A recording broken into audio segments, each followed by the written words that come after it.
नमस्कार। आज आम पहुँचु कटक जिलार कंटापड़ा ब्लॉक एवं ब्राह्मणीघाटी पहुँचु एवं एमती एक पीठ में पहुँचीचु जे महामाई अनंत पीठ व माँ तारिणी एठार अच्छा दीर्घ 24 वर्ष हम अनुष्ठान चली आसी छोट मोटे चली आसी किसी दाता दान करती और बाबा जो डाली बाबा अच्छा सी बहुत अक्लांत परिश्रम रही से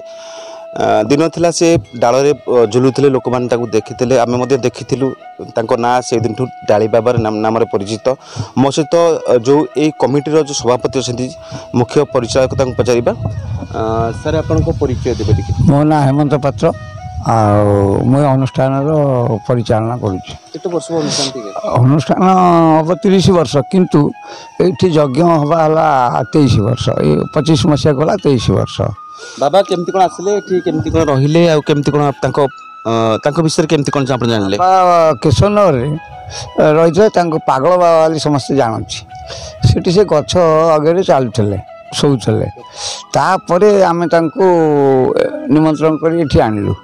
ये आणला सी केवल यही महामाया अनंत पीठर नुह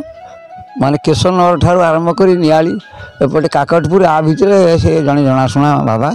आर लोभ माया नहीं अन्य बाबा ठार से भिन्न से दृष्टि मुझे भल पाए आसे 23 मसीह यज्ञ आरंभ कर। आज केते दिन आरंभ होला यज्ञ केते दिन चालू केते दिन ये हूँ अकुरार्पण नहीं 6 दिन यज्ञ हुए बर्तमान आज चतुर्थ दिन गाई बंधाण आज काली पूर्णाहुति हम 12 तारीख 12 फेब्रुआरी आगे केते लोक आसती समागम हुए अन्नप्रसाद व्यवस्था अच्छी तो 2000 लोकर अन्नप्रसाद व्यवस्था कराई प्रतिदिन 100-200 लोक यज्ञ देखा आसती।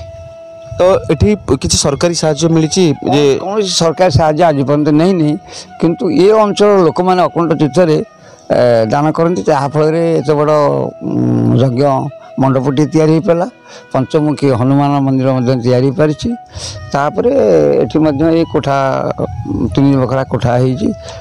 लोकंर सहयोग आज्ञा जदि सरकारी सहयोग मिले ताले निश्चित भाव में अधिक उन्नति हो पार लक्ष्य छुआ कम मंदिर विभिन्न मालिका दृष्टि जगह हूँ प्रसिद्ध जगह तेणु भविष्य जगार किसी हबार अच्छी से दृष्टि आम यज्ञ को परिचालना कर।